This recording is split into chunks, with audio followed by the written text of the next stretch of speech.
warahmatullahi wabarakatuh. Waalaikumsalam warahmatullahi wabarakatuh. Bismillahirrahmanirrahim. Alhamdulillahi rabbil alamin, hamdal hamidin, hamdal mustaghfirin. Assalatu wassalamu ala ashrafil anbiya'i wal mursalin, sayyidina wa habibina wa qurrati a'yunina wa tibbi qulubina Muhammadin wa ala alihi wa sahbihi ajma'in. Asyhadu an la ilaha illallah wahdahu la syarika lah wa asyhadu anna Muhammadan abduhu wa rasuluhu la nabiyya wa la rasula ba'dah. Allahumma inna asbahna minka fi ni'matin wa afiyatin wa sitrin fa atimma alaina ni'mataka wa afiyataka wa sitraka fid dunya wal akhirah. Radina billahi rabba wa bil islami dina wa bi Muhammadin nabiyyan wa rasula. Alim ulama, cerdik pandai, tokoh masyarakat, orang tua kami, ayah bunda, besar tak disebut gelar, kecil tak dihimbau nama, umumnya hadirin hadirat, tamu-tamu Allah, sidang jamaah fardu subuh yang dimuliakan oleh Allah Ta'ala. Kembali kita mengucap Alhamdulillahirabbil alamin. Kita bersyukur kepada Allah pada pagi yang penuh berkah ini. Allah membangunkan kita dan meletakkan kita di tempat terbaik di muka bumi dalam rangka menunaikan ibadah salat subuh berjamaah. Kemudian kita berzikir dan berdoa, lalu dilanjutkan dengan bermajelis ilmu yang kita niatkan pula dalam rangka i'tikaf. Mudah-mudahan semoga segala apa yang kita amalkan ini memberatkan timbangan kebaikan kita di akhirat kelak. Amin ya rabbal alamin. Kita harumkan majelis kita ini dengan bersalawat dan berkirim salam kepada Nabi kita Muhammad sallallahu alaihi wasallam. Allahumma salli ala sayyidina Muhammadin wa ala ali sayyidina Muhammad. Assalamu alayka ya Rasulullah. Salatullah salamullah ala Taha Rasulillah.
Bapak Ibu hadirin hadirat yang dimuliakan oleh Allah Ta'ala, apa kabar semuanya? Bapak Ibu sehat?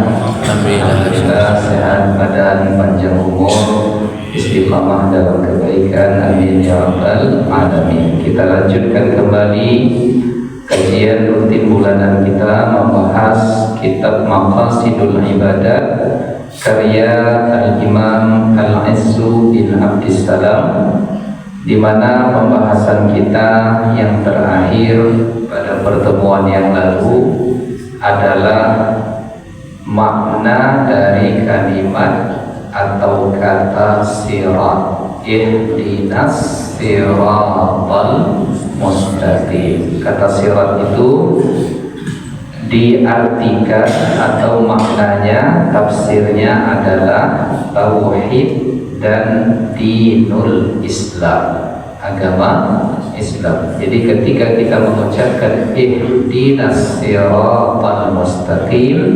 tunjukkanlah kami tauhid yang benar, agama Islam yang benar, dan mengamalkan segala kewajiban yang ada di dalamnya. Kemudian terakhir, tatkala kita sampai pada kalimat at-tahiyatul mubarakatus salawatut thayyibatu lillah, kemudian ada salawat dan salam kepada Nabi, maka kita maknai makna daripada dua kalimat tersebut. Bapak Ibu yang dimuliakan oleh Allah Ta'ala, kemudian kata-kata sirat ini juga disebutkan di dalam hadis Nabi tentang jembatan yang akan kita lewati di akhirat nanti. Nah, ini wajib kita imani. Jadi di akhirat itu nanti jusurun ala matni jahannam, sirat itu adalah jembatan yang di bawahnya neraka jahanam. Lalu ulama mengatakan seluruh manusia mulai dari Nabi Adam sampai manusia terakhir hidupnya di dunia nanti, di akhirat pasti semuanya melewati sirat itu. Tak ada pengecualian. Hanya saja ada yang di sirat itu kecepatannya 300 km per jam, ya, cepat, tidak lama-lama, melesat. Kemudian ada yang lambat, ada pula yang baru melangkah sudah terjatuh. Nah, lalu diilustrasikan sirat ini oleh para ulama atau dari hadis Nabi Muhammad sallallahu alaihi wasallam bahwa jembatan yang bernama Sirat itu dia lebih halus daripada rambut, kemudian lebih tajam daripada pedang. Makanya dulu Bapak Ibu, kalau awak mengaji di kampung, di surau, itu buya-buya kita mengatakan sirat itu ibarat rambut dibelah 7. Pon ada mau kaji itu Pak? Rambut dibelah 7. Ambil rambut orang 7 bisa Pak? Coba ambil dulu yang panjang boleh. Kemudian bola 7. Kira-kira apakah maknanya betul rambut dibelah 7? Itu maknanya ya, memaknakan hadis Nabi tadi, dia lebih halus daripada rambut. Nah, kemudian lebih tajam daripada pedang. Itu maknanya, bukan dalam artian sebenarnya. Itu majas. Maksudnya bagaimana? Maksudnya di akhirat nanti jembatan Sirat yang kita lewati itu sangat menakutkan. Itu. Jadi syiddatul ahwal di akhirat itu nanti jembatan Sirat itu pas ketika akan masuk itu begitu membuat kita takut, risau karena kondisi yang luar biasa. Kenapa tidak di bawahnya neraka? Nah, Bapak Ibu hadirin hadirat yang dimuliakan oleh Allah, jadi kalangan sufi, ulama-ulama tasawuf juga memaknai ihdinas siratal mustaqim. Sirat di sini adalah jembatan yang akan kita lalui nanti di akhirat. Ada juga yang memaknai tentang itu. Kemudian ketika kita membaca tahiyatul mubarakatuh salawatu thayyibatu lillah, assalamu alaikum wa alaika wa alaina, assalamu alaika ayyuhan nabiyyu wa rahmatullahi wa barakatuh, assalamu alaina wa ala ibadillahis shalihin, ashhadu an la ilaha illallah wa ashhadu anna muhammadan rasulullah, Allahumma salli ala sayyidina Muhammad wa ala ali sayyidina Muhammad. Sampai di situ rukun, wajib dibaca ya. Nah, setelah itu sunnah, kama sallaita ala sayyidina Ibrahim wa ala ali sayyidina Ibrahim wa barik ala sayyidina Muhammad wa ala ali sayyidina Muhammad fil alamin innaka hamidum majid. Nah, apabila kita sampai pada kalimat terakhir tahiyat ini, kata Imam Al-Izzu bin Abdissalam, kemudian di dalamnya terdapat salam kepada Nabi dan salawat kepadanya, fayulahiz, maka mestilah kita meresapi makna dari salawat dan salam kita kepada Rasulullah sallallahu alaihi wasallam. Jadi Bapak Ibu, Rasulullah sallallahu alaihi wasallam bersabda, siapa yang bersalawat kepadaku 1 kali, maka Allah membalas bersalawat terhadapnya 10 kali. Salawat Allah kepada Nabi dan kepada orang yang bersalawat kepada Nabi itu maknanya Allah memberikan rahmat. Jadi Allah membalas dengan 10 kali rahmat. Kemudian Rasulullah sallallahu alaihi wasallam menyebutkan, siapa yang bersalawat kepadaku, maka salawat dan salamnya itu dihantarkan ma'rudatun alayya, salawat kalian itu diberitahukan kepadaku, kata Nabi. Lafaz sahabat bertanya, bagaimana mungkin engkau tahu ya Rasulullah? Bagaimana ditengokkan kepadamu salawat dan salam kami? Wa qad aramta, padahal engkau dikubur, jasadmu sudah habis, tulang belulang sudah dimakan tanah. Lalu apa kata Rasulullah?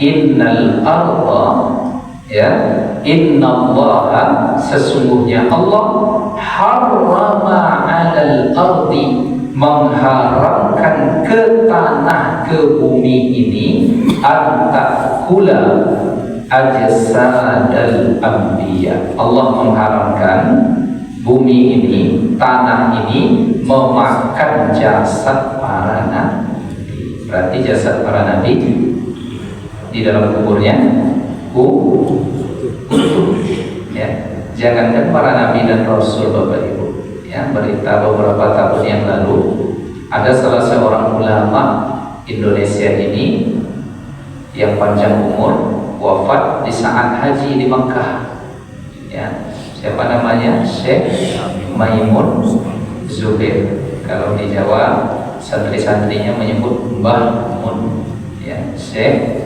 Kiai Maimun Zubair. Ketika haji meninggal, kemudian dikuburkan di pemakaman Ma'lah itu juga di sana dikuburkan Sayyidatuna Khadijah, ya, istri Nabi Muhammad, Ummul Mukminin, ibu seluruh orang beriman. Lalu dikuburkan.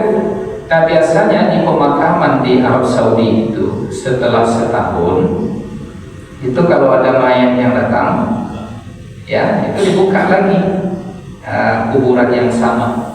Kalau ternyata sudah sudah tak ada lagi jasadnya, yang tinggal hanya tulang ekor, Pak, ya, tulang ekor kita ini nanti akan selamat, ini tidak akan hancur lebur, ya. Kalau sudah habis nanti ditutup, ditaruh lagi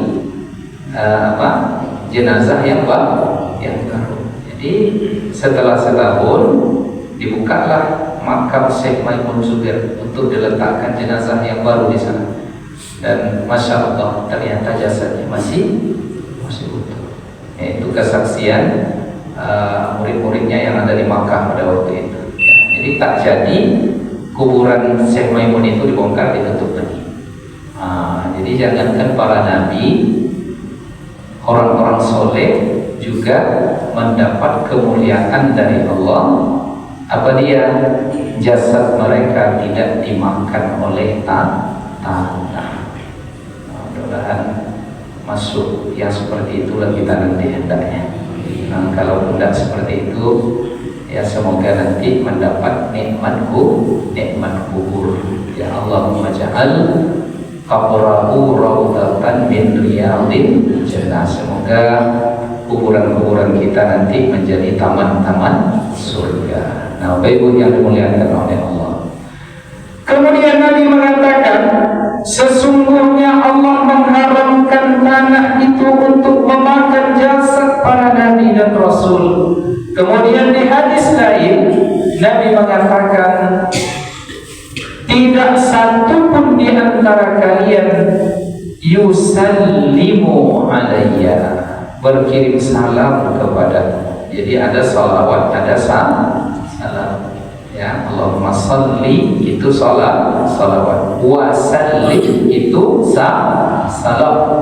Nah, tak satu pun di antara kalian, kata Nabi, yang bersalawat kepadaku dan berkirim salam kecuali Allah, illa wa raddallahu ilayya ruhi, kecuali Allah akan mengembalikan ruh ke jasadku di alam barzakh itu, lalu fa'aruddas salam, lalu saya membalas salam kalian. Berarti kalau seperti ini kondisinya, Bapak Ibu, ya, Nabi Muhammad itu di alam barzakhinya hidup atau tidak? Ulang lagi pertanyaan. Ya, kata Nabi kan, setiap kali kita bersalam kepada beliau, ruhnya itu dikembalikan oleh Allah. Lalu Nabi menjawab, salam itu. Assalamualaikum ya Rasulullah. Nabi jawab wa alaikassalam. Kira-kira kalau seperti itu bunyi hadisnya, Nabi Muhammad itu hidup tidak di alam kuburnya. Sepakat Pak, ya. Sepakat ulama mengatakan bahwa hidup dalam kehidupan yang dinamakan dengan kehidupan alam barzakh. Cuma kita tak bisa mendeteksinya, terbatas, ya. Tapi hakikatnya kalau begitu berarti kan tidak pernah habis. Karena hampir setiap detik manusia di muka bumi ini di dalam salatnya pasti bersalawat dan salam kepada Nabi, karena itu rukun. Jelas Bu Ibu? Karena kan setiap detik di dunia ini pasti ada orang yang bersalawat dan berkirim salam kepada Nabi. Nah, kita resapi makna itu, kata Imam Al-Izzu bin Abdis Salam. Apa sebabnya pula? Karena ternyata pada saat kita bersalam kepada Nabi, ruh Nabi dikembalikan oleh Allah kepada jasadnya. Nabi menjawab salam, dan pada saat diberitahukan salawat dan salam itu dibunyikan dari siapa, anak siapa. Misalnya saya bersolawat, kita bersolawat tadi, ya, baca solawat apa namanya yang baca tadi Bu? Solawat pada. Tapi di penggalan pertamanya banyak yang hafal, yang di bawahnya tadi banyak yang lupa itu nggak hafal. Kan yang kita baca tadi versi panjangnya, ya. Kan bagus sisinya tuh Pak. Salawat kepada Nabi, bertawassul kepadanya, dan ahli Badar, ya, yang kita minta itu ilahi salimil ummah, ya Allah selamatkanlah umat ini minal afati wan nikmah, dari segala musibah, bala, bencana, keburukan yang terjadi. Wa min hammin wa min ummah, dari rasa gelisah, dari tidak tenang, dari segala masalah. Nah, kita bersalawat dan bertawassul juga dengan ahli Badar, bi ahlil badri ya Allah. Nah, itu dia. Nah, jadi ketika kita bersalam kepada Rasulullah, diberitahukan kepada Nabi, ini salawat dan salamnya si fulan bin fulan, diperkenalkan kita dengan ayah kita sekaligus kepada Nabi. Nah, jadi misalnya kita bersalawat dan berkirim salam, maka malaikat mengatakan, paman saya ini ya Rasulullah, salawatnya umatmu yang bernama Zul-Ikrami bin Yasir, ayahnya namanya Yasir. Jadi ketika kita bersalawat dan berkirim salam ke Nabi itu Bapak Ibu, diperkenalkan kita dan ayah kita kepada Rasulullah. Maka salawat dan salam itu juga bermakna bahwasanya kita berbakti kepada orang tua kita, khususnya ayah, dalam rangka memperkenalkannya pula kepada Nabi. Jadi awak bersalawat dan berkirim salam itu tidak untuk awak je, rupanya untuk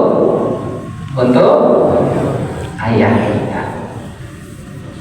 Jadi untuk ayah kita diperkenalkan, ini si fulan, anaknya si fulan, ya Rasulullah. Berarti ketika kita bersalawat kepada Nabi, kita sedang menunjukkan bakti kita kepada ayah kita.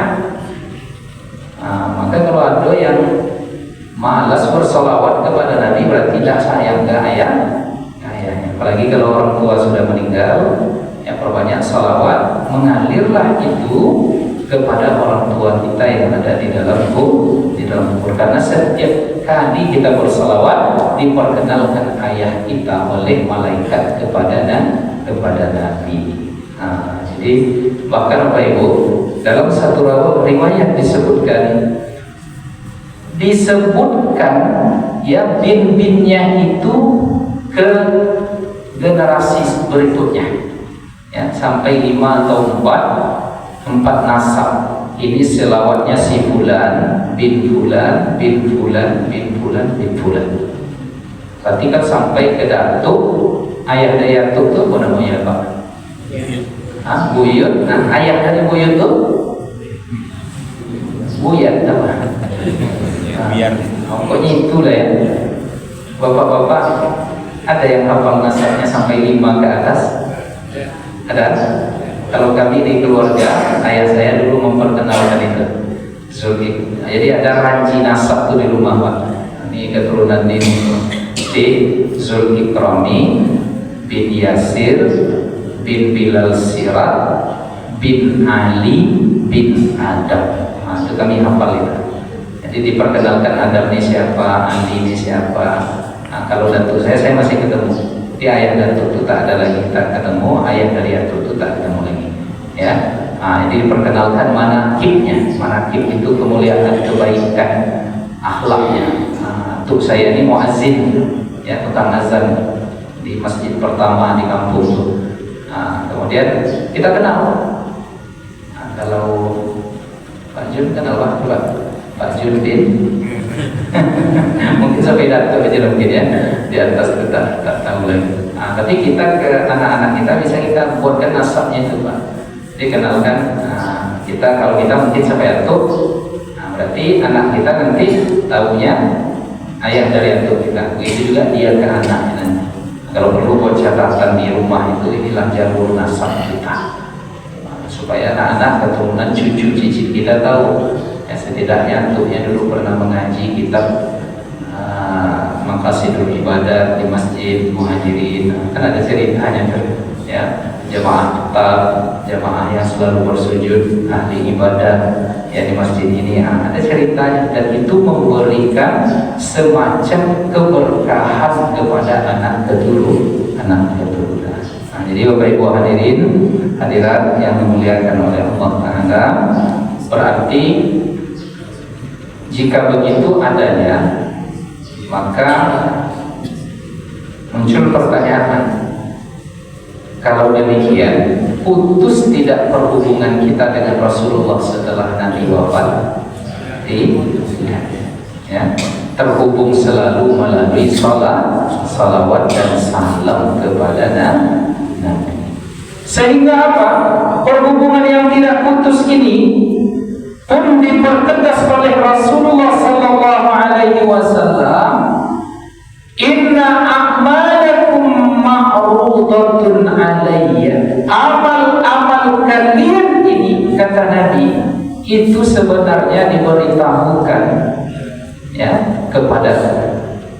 Jadi umat kalian ini, ya, umat engkau Nabi ini diberitahukan amalnya oleh malaikat kepada Rasulullah. Apabila saya lihat amal umat-umatku ini baik, nampak sama Nabi, berarti Nabi selalu melihat kita, diperlihatkan kepadanya amal kita nampak sama Nabi. Masjid penuh, pengajian banyak, baca Al-Quran mantap, semuanya diperlihatkan kepada Rasulullah.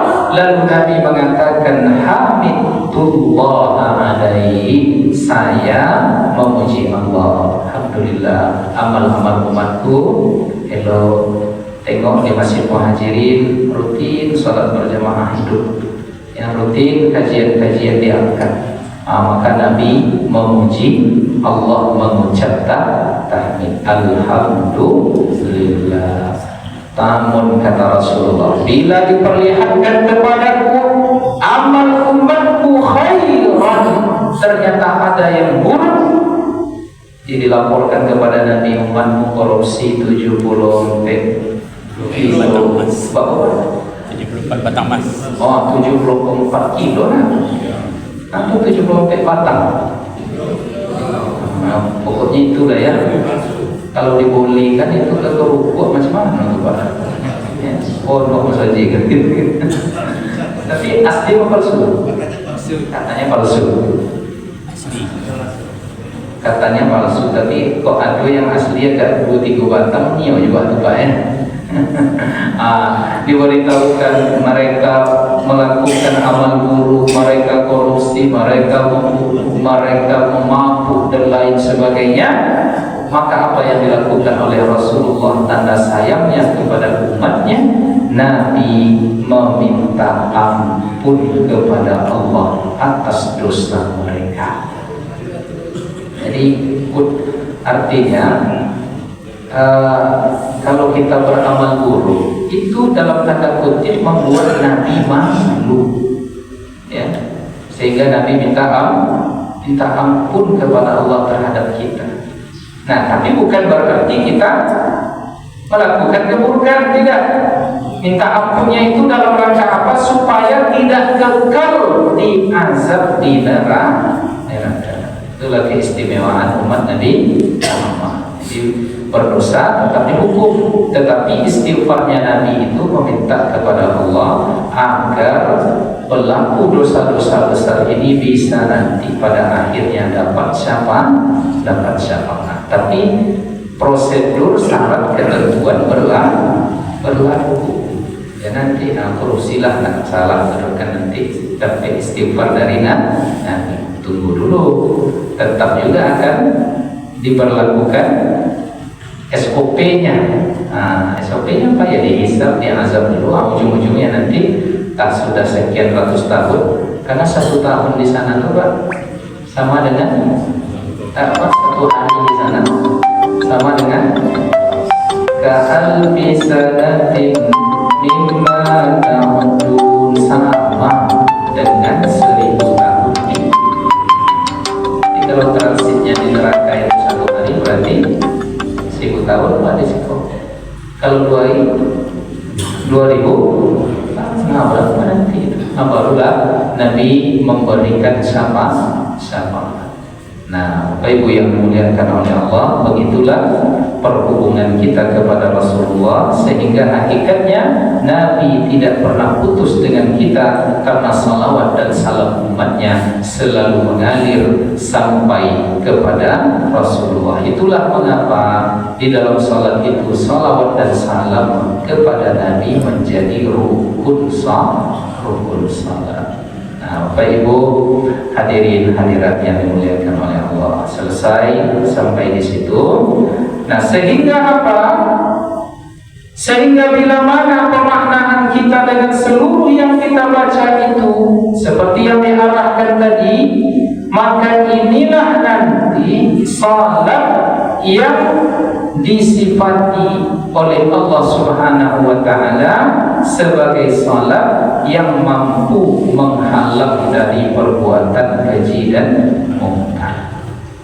Utlu ma uhiya ilaika minal kitab, bacakanlah yang diwahyukan kepada engkau dari kitab ini Al-Quran. Wa aqimis shalah, dirikanlah salat. Apa sebab? Inna salata tanha 'anil fahsya'i wal munkar. Salat itu menghalang, mencegah dari perbuatan keji dan munkar. Wala dzikrullahi akbar, zikir kepada Allah itulah yang besar. Amal setelah salat adalah zikir, mengingat Allah itu pahalanya sangat besar. Wallahu ya'lamu ma tasna'un, Allah mengetahui segala yang kalian berbuat. Nah, inilah nanti salat yang tanha 'anil fahsya'i wal munkar. Bapak Ibu hadirin hadirat yang dimuliakan oleh Allah Ta'ala, kemudian setelah kita sampai pada kalimat ihdinas siratal mustaqim siratal ladzina an'amta 'alaihim ghairil maghdubi 'alaihim waladdallin. Nah, berhenti di situ dulu, jangan langsung kepada amin. Nah, sejenak berhenti, Amin. Faman wafaqa ta'minuhu ta'minal malaikah. Siapa yang ucapan aminnya itu seiring dengan aminnya malaikat, ghufira lahu ma taqaddama min dzambi. Allah akan mengampunkan dosa yang telah berlalu. Ini kan luar biasa, melalui amin saja dosa-dosa kecil kita bisa diampunkan. Waladhdallin. Nah, kita semua mengucap amin. Kalau laki-laki dijaharkan, kalau ibu-ibu dipelatkan, cukup dia sendiri yang mendengar. Nah, cukup kalau laki-laki dijaharkan. Amin. Ya, di masa Pilpres kemarin banyak juga jemaah yang takut membaca amin ini. Ya, karena Anies dan Caimin. Ya, amin. Ya, amin. Nah, imam dan makmum disunnahkan mengucapkan amin ini bersama-sama secara jahat. Karena banyak juga kita tengok imam ketika sampai di waladhdallin yang membaca amin hanya makmum. Ya, seharusnya sebaiknya juga imam menjaharkan amin itu bersama makmum. Begitu aturannya. Lalu setelah itu berhenti sejenak. Ya, sekira makmum bisa membaca Al-Fatihah. Nah, itu aturannya secara fikih. Jangan langsung saja. Ya, berhenti imam dulu. Amin. Nah, berhenti sekira ya makmum dapat membaca Al-Fatihah. Kira-kira berapa detik itu, Pak? Ya, sampai tak 1 menit. Ya, coba kita baca. Hitung nanti waktunya. Bismillahirrahmanirrahim. Alhamdulillahirabbil alamin. Arrahmanirrahim. Maliki yaumiddin. Iyyaka na'budu wa iyyaka nasta'in. Ihdinas siratal mustaqim. Siratal ladzina an'amta 'alaihim ghairil maghdubi 'alaihim waladdallin. Amin. Berapa baca? Nah, kira itulah. Jadi imam berhenti agak 30 detik, maksimal mungkin 35 detik, yang memberi kesempatan makmum membaca Al-Fatihah.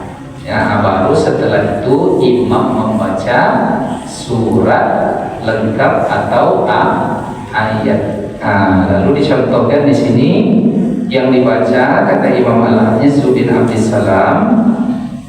Jika kita membaca atau mendengar ayat surat, di sini dicontohkan suratnya surat Al-Ikhlas, yaitu Qul huwallahu ahad, Allahus samad, lam yalid wa lam yulad wa lam yakul lahu kufuwan ahad. Nah, kata Imam Al-Aziz bin Abdissalam, pada saat kita sampai baik sholat sendiri dengan membaca ayat atau surat atau berjamaah, ketika mendengar imam membaca ayat dan surat, khususnya Qul tadi, surat Al-Ikhlas tadi contohnya, kata Imam Al-Aziz bin Abdissalam, fa inna mulahazata makna tauhidihi wa tafarrudi wahdaniyati dzatihi wa sifatihi an mujidin awjadaha. Jadi ketika kita mengatakan Qul huwallahu ahad, katakanlah Allah itu ahad, ya, esa. Itu maknanya apa? Maknanya kita resapi makna tauhid dan resapi makna keesaan Allah, esa pada zatnya, esa pada sifatnya, tak ada yang menjadikannya sehingga ada. Allah ahad, berarti tunggal, tak ada yang esa pada zat, esa pada sifat, tak ada yang menjadikan dia dari sebelumnya tidak ada menjadi ada. Itu mustahil bagi Allah Subhanahu wa ta'ala. Kenapa? Karena ahad. Sekali lagi, Qul huwallahu ahad. Kemudian pada kalimat surat Al-Ikhlas itu pula, wa tafarruduha bil qidam, Allah Ta'ala bersifat qidam, Kidam itu terdahulu dalam artian tidak ada yang mendahuluinya sehingga dia ada. Ya, maka dalam konsep akidah Ahlussunnah wal Jamaah, awalun bila tidak, Allah itu maha awal, tidak ada yang memulainya sehingga ia ada. Wa akhirun bila intiha, Allah yang terakhir maha akhir, tidak ada yang berakhir setelahnya. Ya, maka sifat Allah itu wujud, setelah wujud tidak. Ia terdahulu tak ada yang mendahulunya, tak ada yang mengadakannya. Lalu ketika kita mengatakan qul huwallahu ahad, ahad berarti la qasima lidzati, tidak ada bahagian zat.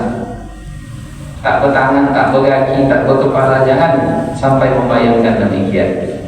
Ya, nanti qul huwallahu ahad itu menepis ya pikiran kita yang keliru tentang Allah. Ahad berarti tidak ada bahagian. Ya, jangan dipersepsikan nanti Allah punya tangan, Allah punya kaki. Ya, itu bertentangan dengan kaji-kaji begitu itu disemarakkan oleh kelompok-kelompok tertentu. Maka ada Bapak Ibu judul kajiannya mengenal anggota-anggota tubuh Tuhan Allah. Nah, yang dulu macam itu yang mendengar mengenal anggota tubuh Allah. Tapi ini sudah jatuh kepada tajsim, menjasmanikan Tuhan. Kelompok ini dinamakan dengan mujassimah. Mereka ini aliran sesat. Ya, inilah yang dikritik oleh banyak ulama kepada Ibnu Taimiyah dulu.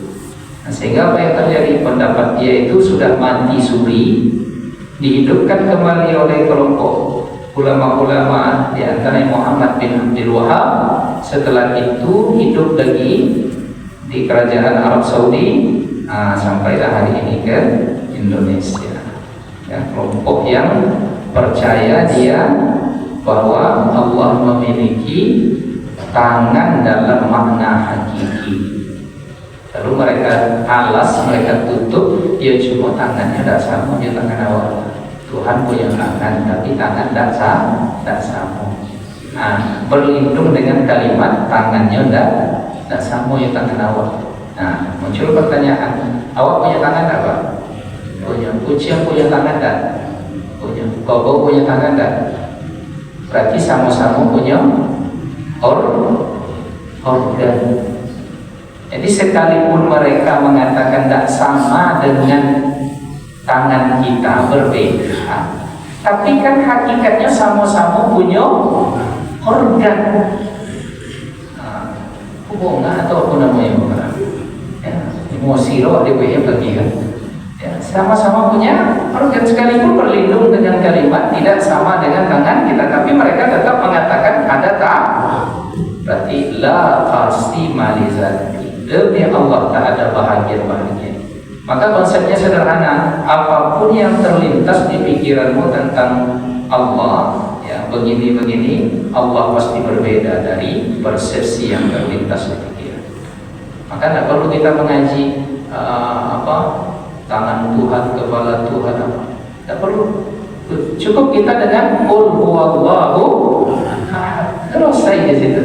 Ya, la qasima li zati, tidak ada pembahagian zat, tak terbagi-bagi. Wala syabiha li zati, tidak ada yang serupa. Ya, namanya ahad tadi. Ya, tentu tunggal dia, tak ada keserupaan. Ya, baik dalam zat maupun sifatnya. Wa annahu mutawahhidun bil af'al, Allah esa dengan segala perbuatannya. Fala khaliqa siwah, tidak ada pencipta kecuali Dia. Wa bil uluhiyyati fala ilaha illallah, tak ada pula yang kita berikan ibadah yang tulus kecuali kepadanya. La ilaha illallah. Selesai sampai di situ. Ya, ini sibuk mereka buat kajian. Ya, Allah punya tangan, Allah turun di sepertiga malam. Ya, tidak penting itu. Ya, cukup kembalikan kepada Allah semuanya. Maknanya Allah yang lebih tahu di saat apa makna daripada nuzul, apa makna daripada yadun, itu sifat bagi Allah kita tetapkan, kita tidak menolak, tapi bukan dalam pemaknaan zahir. Ya. Maka Bapak Ibu yang dimuliakan oleh Allah Subhanahu wa taala, sehingga wabil amri wan nahi, segala perintah dan larangan datangnya dari Allah. Fala hukma illa lillah, tidak ada hukum kecuali hanya hukum Allah. Suruh salat salat, suruh puasa puasa, suruh haji ke Baitullah dan haji ke Yaman. Ke Yaman, Pak. Nah, katanya ada di Yaman itu makam Sultan Bono, gelarnya Syekh Burhanuddin Ulama yang belajar di Aceh, ya, kepada Syekh Abdul Rahub As-Sibili, ulama menyebarkan Islam di sana, wafat, ya, sehingga makamnya dikunjungi, tidak masalah, makam ulama dikunjungi, tapi jangan pula merubah hukum Allah, karena konon katanya kalau udah 7 kali bersafar ke situ samojo haji. Pernah dengar tuh Ibu? Nah, itu keliru tuh. Ya, kalau 7 kali bersafar ke situ samojo haji, itu berarti awak lah membuat hukum syariat, mengada-ngada namanya. Ya, kalau mengada-ngada itu benar disebut dengan bid'ah. Ya. Dan lagi yang mengatakan tak perlu lagi kita membagi warisan sebagaimana aturan Al-Quran. Lizzakari mislu hadzil unsayain, laki-laki mendapat bahagian 1 berbanding 2 orang perempuan. Kalau itu peninggalan 1 juta, anak bertiga, 1 laki-laki 2 perempuan, berarti 50 juta untuk 1 orang anak laki-laki tadi, 20 juta, 25 juta masing-masing kepada 2 anak perempuan. Lalu dikritik ini, oh ini tidak adil, ya, ini tidak adil, kita bagi sama rata saja. Nah, karena aturannya ini tidak adil katanya. Nah, ini berarti sudah mengacak-ngacak hukum Allah, bertentangan dengan qul huwallahu ahad, yang memberi hukum Allah. Ya, kalau nak dibagikan pun samorato misalnya, nah, bagi dulu sesuai paratip, 50, 25. Nah, lalu setelah jadi hak milik masing-masing, kata abangnya tadi yang laki-laki, saya untuk kalian supaya sama besar, saya sedekahkan dari 50 ini kepada kalian masing-masing, sehingga kalau 1 bagi 3 jadi berapa masing-masing, Pak? Nah, disedekahkan oleh abangnya ini ke masing-masing adiknya sehingga sama rata, itu masalah. Tapi jangan di awal pembagiannya disamaratakan, bagi dulu sesuai dengan hukum Allah. Wah, haji, puasa di bulan Ramadan. Iku orang larayonya orang larayonya masih puasa sampai 5 hari ke depan, ya. Atau orang baru lagi puasa, dia sudah memulai puasa. Nah, ini keliru. Ikutlah seperti aturan hukum yang dibuat oleh Allah dan Nabi-Nya. Nah, ini tidak ada hukum kecuali hukum yang ditetapkan oleh Allah Subhanahu wa taala. Wa kadzalika tawahhuduhu bil jalali wal kamal. Begitu juga segala kesempurnaan keagungan itu murni esa padanya, wal in'am memberikan nikmat, wal ifdal yang memberikan rezeki karunia. Siapa dia? Tak lain tak bukan yang memperkuat itu, yang menggerakkan, yang memberikan hanyalah Allah semata. Yang lain menjadi sebabnya, Pak. Ya, tetapi hakikatnya yang memberikan, yang memberikan rezeki, yang memberikan makan, yang memberikan minum, yang menyembuhkan Allah, Ya, selainnya itu hanya menjadi sebab saja. Tetapi bahkan yang memudahkan sebab-sebab itu hanyalah Allah Subhanahu wa Ta'ala. Bapak Ibu hadirin hadirat yang dimuliakan oleh Allah, sehingga ditutup pada makna qul huwallahu ahad itu fala fa'ila siwa, tidak ada yang berbuat kecuali Ia sendiri. Nah, jadi tidak ada yang bisa dalam perbuatan Allah itu, tak ada yang bisa intimidasinya. Ya, fala yus'alu amma yaf'al. Tak ada yang perlu dipersoal dengan segala yang diperbuat oleh Allah. Ya Allah, mengapa begini? Ya, jangan disoal, jangan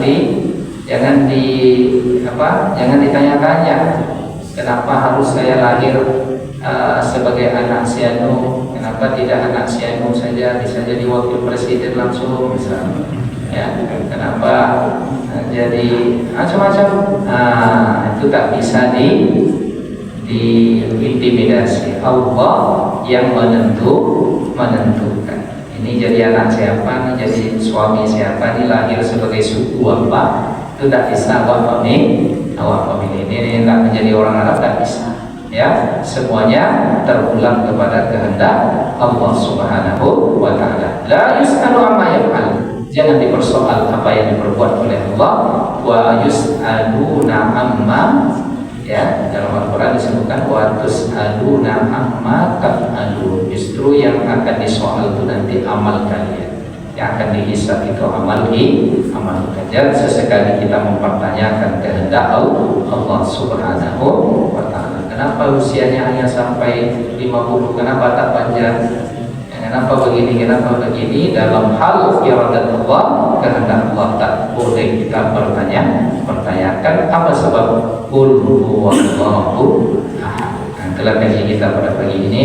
Mudah-mudahan bisa bermanfaat, menambah ilmu, memperbaiki amal dan mengukuhkan iman kita. Amin ya rabbal alamin. Demikian Bapak Ibu, sebelum kita tutup, mungkin ada pertanyaan, kami persilakan.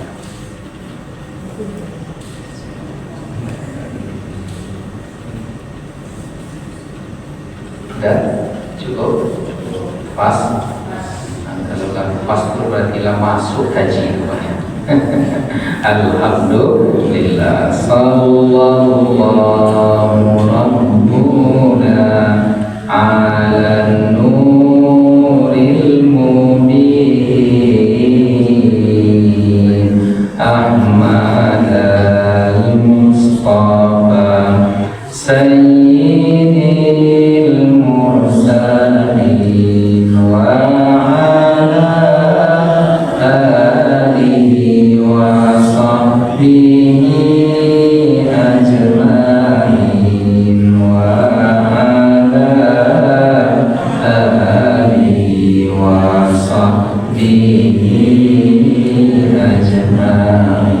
ya Rabbi bil Mustafa lil maqasidana waghfir lana ma madaya wasi'al karami ya Rabbi bil Mustafa lil maqasidana waghfir lana ma madaya wasi'al karami.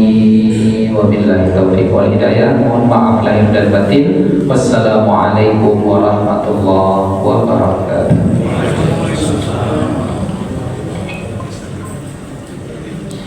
Terima kasih kepada Ustaz telah menyampaikan kajian kepada kita semua. Mudah-mudahan apa yang sudah disampaikan dapat kita ambil pelajaran untuk kehidupan kita sehari-hari. Baik, demikianlah kajian kita pada subuh ini. Kita tutup dan mengucapkan alhamdulillah alamin. Subhanakallahumma bihamdika asyhadu an la ilaha illa anta astaghfiruka wa atubu ilaik. Assalamualaikum warahmatullahi wabarakatuh.